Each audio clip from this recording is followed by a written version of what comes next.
Hey everyone, welcome back to Let's Talk. My name is John, and today here on the channel, we got a special video for you guys planned. We are going to be counting down the top 10 movie posters of all time.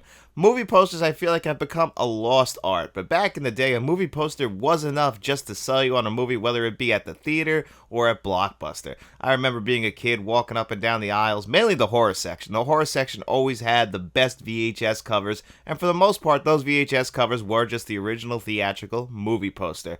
And horror just had the best. They really did. You just walk by that shelf, you'd pull a movie off, and it might just be enough to sell you on the movie. I'm looking at movies like Reanimator, Hellraiser. Those movie posters were just so iconic that they sold you on the film, and I feel like this art has been lost to the test of time. A lot of the time nowadays, studios just reuse the same generic template. I'm looking at Disney, especially with movies like The Force Awakens, Dark Phoenix, and Aladdin. They all use the basic template of red turning into blue, good versus evil, and it's all just very generic. Back in the day, I used to commission an artist, and these movie posters took a ton of time to put together, and they would really sell you on a film. They really had enough to catch your eye, and that's not to say that some movie posters haven't come along that have caught my eye or have been very impressive. Parasite, for example, had an iconic movie poster, probably the most iconic recent movie poster to come out, because that poster really did sell me on the movie, and you don't have that happen that much anymore. It's just not the same to look at a bunch of movie posters, and usually they're alternate movie posters on streaming carousels like Netflix, where you're just swiping left, and it's just not the same as it used to be when you were walking down an aisle or when you were in the theater and they would have a movie coming out next month and they would put the poster up and to let you know that that movie was coming out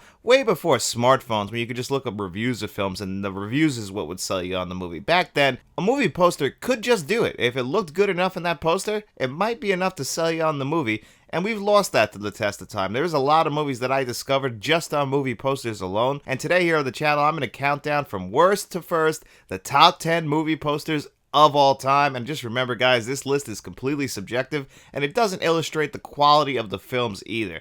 This is just the movie posters in general and how well I thought the artwork was, how it has stood against the test of time, if it drew you into the movie, just a hodgepodge of rules that I made up in my head to really narrow it down to my top 10 favorite movie posters of all time. And this might look very different than your top 10 movie posters of all time. And that's okay, because I want to hear what your top 10 movie posters are in the comment section below.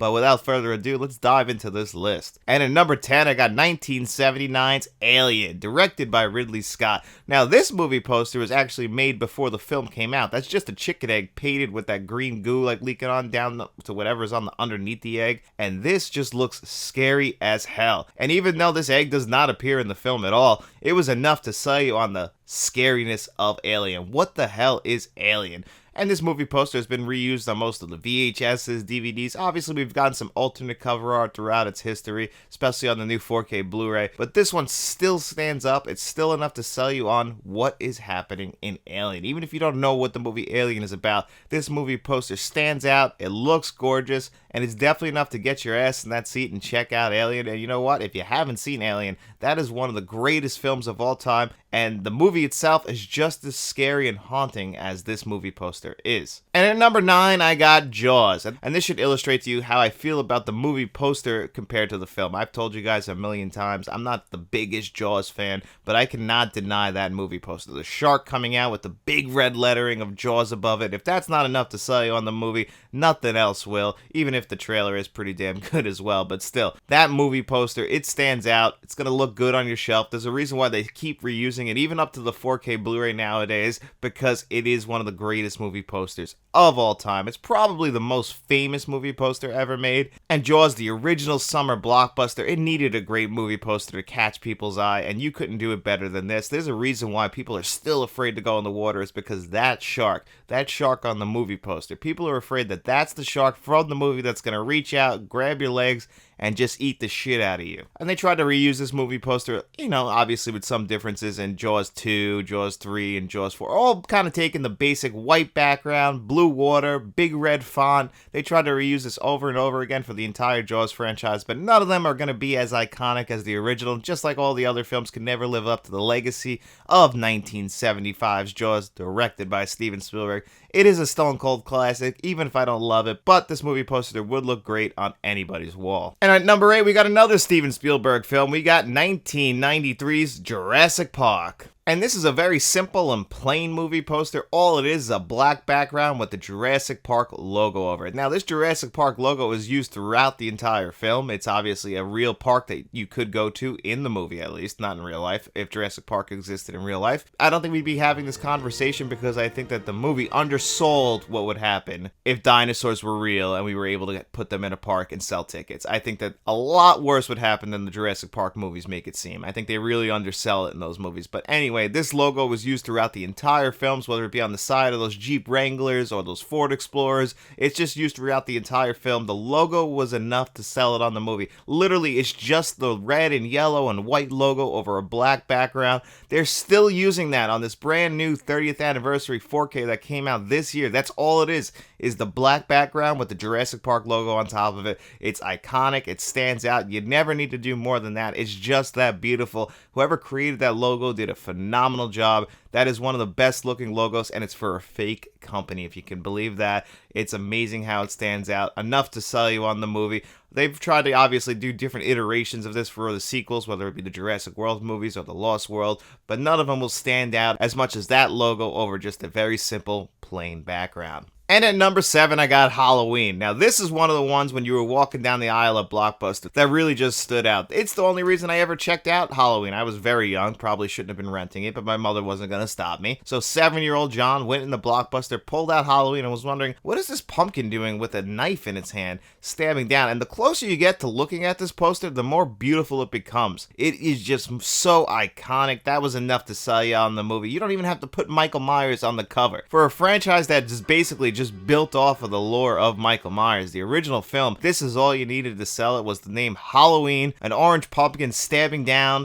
with a black background. That's all you needed. John Carpenter's Halloween on the cover. It was enough to get some asses in the seats, and that movie poster has stood the test of time. Now, we have gotten a lot of alternate covers, whether it be on the Scream Factory 4K Blu-ray, previous DVD releases. They kind of have used different alternate cover arts throughout its history, but the original iconic movie poster has stood the test of time and is easily one of the top 10 movie posters ever made. And at number 6, we get The Exorcist. Now, this one is great. Matthew Von Sydow has just shown up. This is a scene right out of the movie. He just shown up at the house. He's ready to do the exorcism. You know, we got the score playing over this in the movie, but the movie poster, it's got that one light shining down on him as he's about to walk in the house with that purple lettering that says The Exorcist. And this really has stood the test of time, and it actually really frustrates me. If you guys have seen what I've talked about, the new 4K Blu-ray coming out, and the cover art for it with that, you know, that pea green and Reagan's face on the cover opening her mouth and screaming. Yes, it might stand out, but it doesn't stand out as that original movie poster. That original movie poster is one of the most iconic in film history. It was enough to sell you on the movie. Even though it doesn't illustrate anything about the movie, it just stood out as a beautiful piece of art. And I was really hoping that the 4K Blu-ray would just reuse this cover art. I feel like they went too far. The Steelbook is a little bit nicer, but you have one of the most iconic movie posters of all time. Nobody would have been upset if you would have just used that on the cover. I think they overthought it and thought people would want an alternate slipcover or an alternate art. But I feel like when you have a poster like that has stood the test of time, there is no reason to try and switch it out for something different. You already have the best. Why are you going to try and settle for something less than that? And at number 5, we got 1994's Pulp Fiction, written and directed by Quentin Tarantino. And this movie poster, you know what? It really doesn't have much to do with the movie. It has Uma Thurman on it, but this movie is very much an ensemble cast. It's told non-linearly. Like, she only has one big segment in the movie. She appears in other segments, but she has her one big segment as Marcellus Wallace's wife.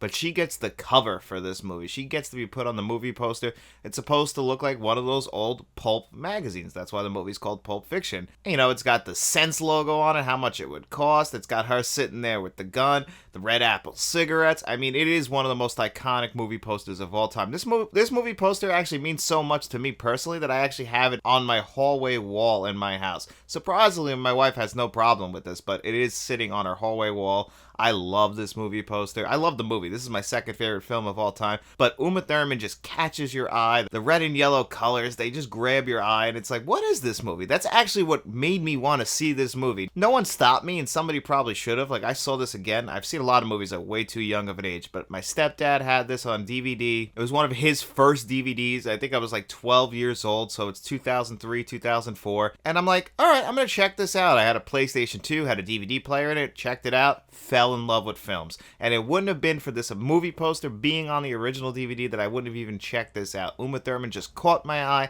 had to see this movie, fell in love with it, and really, it just set me on my film watching journey from there. This is the movie, I've said it a million times, that really made me fall in love with movies and filmmaking. Like, you appreciate movies, but then you unlock that next level. You're wondering, how do they do that? Like, this movie's told non-linearly. You're really just wondering how it all works, and you're trying to find out all the behind-the-scenes stuff. It's how I found out about Quentin Tarantino and how he became my favorite director of all time.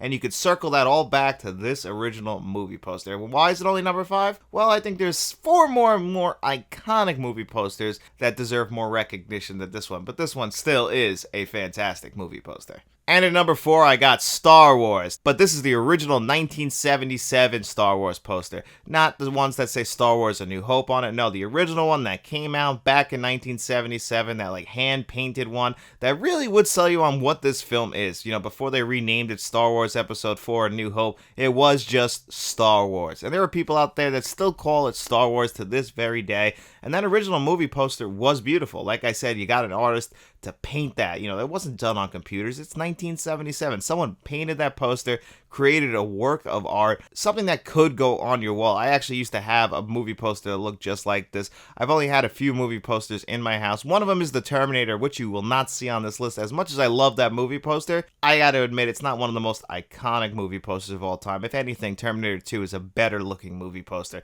The movies are better than the posters in that sense. But when it comes down to Star Wars, they really did create an iconic logo right out of the gate, an iconic movie poster, enough to sell you on the galaxy far, far away. You get Leia on there. I mean, they have actually tried to remake this movie poster and use it with other movies. That's how iconic it is.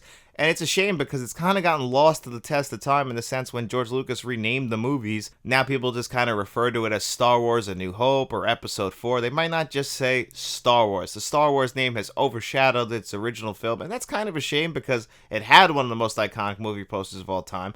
And I felt like it would have been fine if we just left the name Star Wars. For a lot of people, it is still just Star Wars, and it will always have this classic movie poster to match it. And at number 3, I got The Silence of the Lambs. I mean, this movie poster, I distinctly remember the VHS. I didn't see this movie until I was 17 years old in high school, but I always knew this movie poster. And it always scared me, because my mom told me the first time I ever saw it, pulled it off the shelf at VHS, she's like, oh, that's one of the scariest movies ever. Do not see that. You can't rent that. Like, I don't even think she saw it. I think she just heard that it was really scary and that no one should see it. But that movie poster is iconic, and unless you see the film, you don't really understand it because it's got that white face on it with the bug in its mouth, and until you see the movie and understand what that bug is and why it would be over the mouth, you have no idea what it means. It really doesn't sell you on the film, but it looks scary. The way it's just like blown out, overexposed white light on the cover like that with the one bug. It's really simple, but it is iconic, and they really haven't gone back to this since the VHS. The DVDs, the 4Ks, maybe the DVD had it, but the 4K Blu-ray, the Criterion Blu-ray, they've used different cover art, and I don't think any of them have even come close to the original movie poster that you came out with. Try and reuse that for all future releases of The Silence of the Lambs, because you struck gold with an amazing movie poster. It scared the hell out of me. I don't know if it did that for other people, but for me, this is still one of the scariest movie posters. Even though the movie itself, I felt like I was oversold on the scariness of it, because it's really not even a horror film. It's more of a thriller.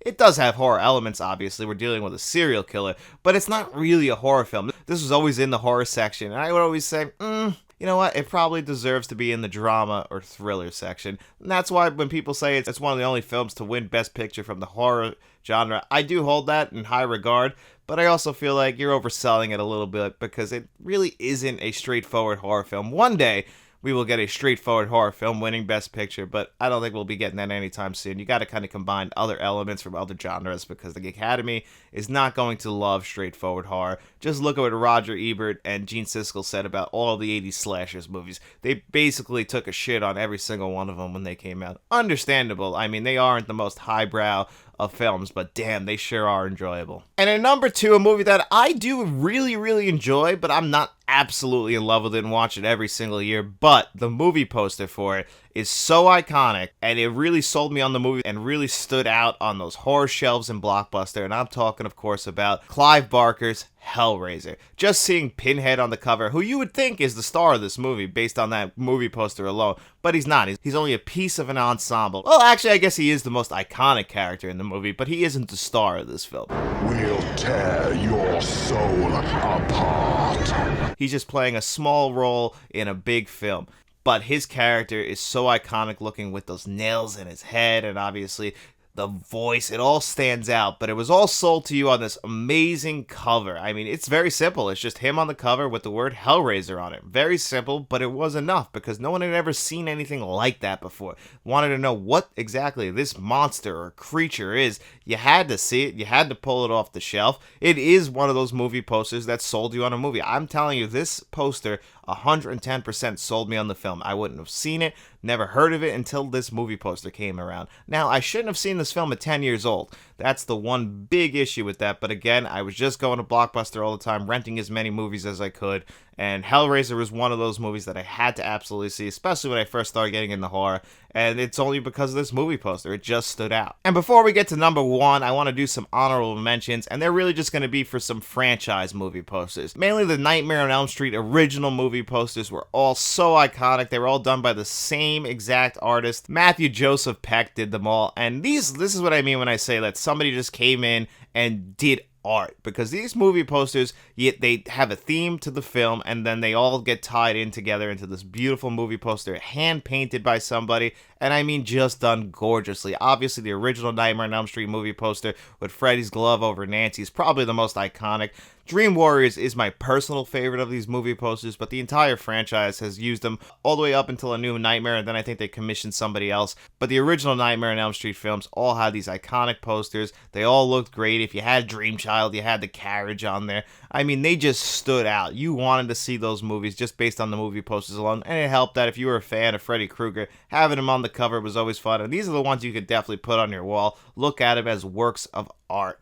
And then also I want to call out the Indiana Jones franchise, mainly because they have one of the most iconic logos, leaning right into the serial aspect of it. But Raiders of the Lost Ark had the best looking of these, but they all kind of follow the same template going forward. But, you know, they all would eventually change their name to Indiana Jones, and they kind of came out with a new poster that calls it Indiana Jones and the Raiders of the Lost Ark. But no, the original Indiana Jones film is called Raiders of the Lost Ark. That's it.